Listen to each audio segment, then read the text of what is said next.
আমাদের এই সিরিজটার নাম কিছুই জানি না। কারণ কি বলুন তো?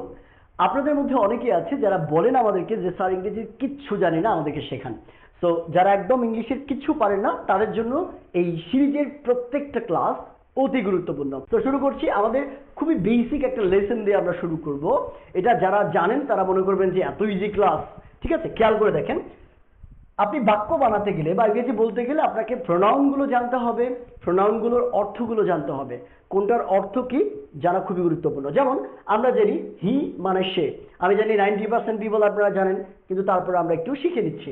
হি মানে হচ্ছে সে এবং শি মানেও কিন্তু সে। তবে এই দুইটার মধ্যে একটা পার্থক্য আছে। আমি যদি সিম্পলি আপনাকে বলি, হিটা ব্যবহার করা হয় ছেলেদের ক্ষেত্রে। যেমন আমি যদি বলি যে আমার ক্ষেত্রে যে হি ইজ এ ডক্টর, তার মানে বোঝাচ্ছে যে একজন ছেলে।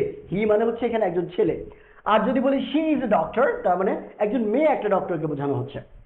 এবার দেখেন ইট মানে হচ্ছে এটা। আমরা অনেক সময় বলি না যে এটা আমার কলম, এটা তার জিনিস, এটা রং কালো। এই যে এটা অর্থে ইট ব্যবহার করা হয়। আচ্ছা, তারপর আছে ইউ। এই ইউ এর কিন্তু 6 রকম ব্যবহার আছে, 6 রকম অর্থ আছে। ইউ মানে তুমি হতে পারে, ইউ মানে আপনি হতে পারে, ইউ মানে তুই হতে পারে, ইউ মানে আপনারা হতে পারে, আবার ইউ মানে কিন্তু তোমরা হতে পারে, তোরা হতে পারে। এরকম 6 ধরনের ব্যবহার আছে।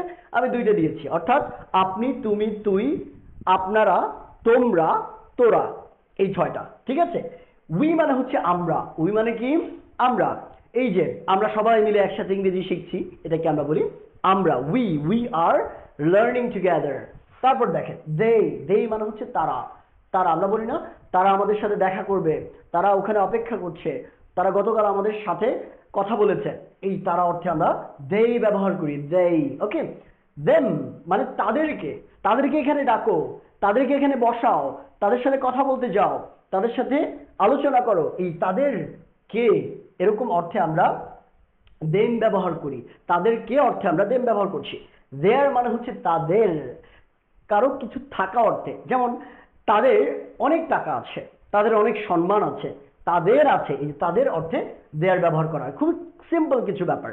এগুলোর অর্থগুলো আমরা একটু মনে রাখবো, যাতে করে নেক্সট ক্লাসগুলোতে বাক্য বানানোর যে প্রসেসগুলো আছে এগুলো আপনাদের জন্য একদম পানির মতো সোজা মনে হয়। আমরা খুব ইজিলি বাক্য বানানো শিখবো এবং কথা বলা শিখবো। দেখেন মাই মানে হচ্ছে আমার। আমরা অনেক সময় বলি যে আমার মা, আমার বাড়ি, আমার ঘর।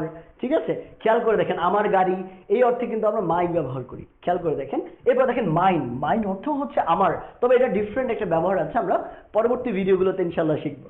ওকে। আস মানে আমাদেরকে। আস মানে কি? আমাদেরকে। তারা আমাদেরকে যেতে বললো, তুমি আমাদেরকে থাকতে বললে, এরকম অর্থে আমাদেরকে অর্থে আমরা আস ব্যবহার করি। ইয়োর মানে হচ্ছে তোমার বা তোমাদের। মনে আছে কিনা আমি বলেছি ইউ এর কিন্তু 6 ধরনের ব্যবহার আছে। কি? তুমি, তুই, আপনি, তোমরা, তোরা, আপনারা।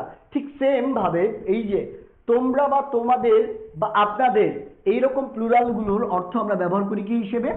ইয়োর হিসেবে। হিজ মানে হচ্ছে তার। হিজ মানে কি? তার। তার অনেক সমস্যা, তার মাথায় সমস্যা, এই তার অর্থে হিজ ব্যবহার করা হয়। হার মানেও কিন্তু তার, একই অর্থে ব্যবহার করা হয়। ঠিক হি এবং শি এর মতো এখানে ব্যাখ্যাটা, হি এবং শি এর মতো ব্যাখ্যা। অর্থাৎ হিজটা ছেলেদের ক্ষেত্রে ব্যবহার করা হয় আর হারটা ব্যবহার করা হয় মেয়েদের ক্ষেত্রে। আওয়ার মানে হচ্ছে আমাদের। ঠিক আছে। আমাদের গ্রাম অনেক সুন্দর, আমরা বলি অনেক সময় আমাদের গ্রাম অনেক সুন্দর।